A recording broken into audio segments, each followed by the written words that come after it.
All right, today we're diving into a really powerful way of looking at the world called systems thinking. Think of it like a toolkit for looking past the surface of things to understand the hidden forces that are really shaping what's going on around us. Instead of just asking what happened, we're going to learn how to ask why. This quote from anthropologist Ralph Linton just hits the nail on the head, doesn't it? It perfectly captures our challenge. You see, we're all swimming in systems every single day, at home, at work, in our communities. They are so fundamental to our lives that, well, just like a fish in water, we often don't even notice they're there. So that brings up a really good question. What in the world makes something a system? I mean, how is it any different from just a random pile of stuff? The absolute key word here is interconnected. A system isn't just a collection of parts, it's a group of elements that are all interacting, interrelated, and interdependent. They all come together to form this complex whole. Think of a car engine, or a government, or even the human body. Now this is great because it shows the difference so clearly. On the left, we've got a heap. You could take away the battery or that light bulb and nothing really changes. It's just a pile of parts. But look at the right side. That's a system. Every single part is connected. If you take away that battery, the whole thing just stops working. The connections, that's what gives it purpose. So to really get a handle on these connections, we're going to need a map. And honestly, one of the best maps for systems thinking is something called the iceberg model. It's a fantastic tool for seeing what's really going on underneath the surface of any problem or situation you can think of.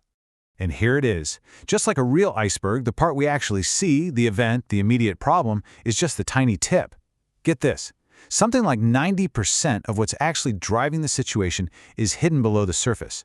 And if we only react to that top 10%, we are pretty much guaranteed to miss the real problem. The key is to look deeper. So let's go ahead and put on our scuba gear and dive right in. We're going to explore each of the 4 layers of this iceberg, starting from the very top and working our way all the way down to its hidden foundation. Okay, right at the top, sticking right out of the water, you've got the event. This is the thing that happens that first grabs our attention. It's that moment that makes you go, whoa, what just happened? It's the symptom, but it's so important to remember it's almost never the root cause. This is what you might call the reactive level. It's what we see, and it's what we usually end up responding to. Now, just below the waterline, we find patterns of behavior. And this is where we shift from just reacting to starting to observe. We start to ask, is this just a one-off thing, or is this part of a larger trend? These are the consistent activities that show us the event probably wasn't just an isolated incident. By spotting these patterns, we can actually shift from just reacting to maybe even anticipating what could happen next. Going deeper still, we get to structures, and here is where we ask the really important question, what is influencing these patterns? These are kind of like the rules of the game, the laws, the policies, the social norms, even the physical resources that are designed, whether we realize it or not, to create the very conditions for the patterns we're seeing. This is where we can actually start to redesign the system to get better results. It's an incredibly powerful place to create real change. And finally, we reach the very foundation of the entire iceberg, beliefs and values, which are often called mental models. These are the deeply held, often totally unexamined assumptions and shared ideas that shape everything, and I mean everything above them. This is our internal map of how the world works. It's the ultimate source that fuels the structures, which then create the patterns, which finally result in the events we see.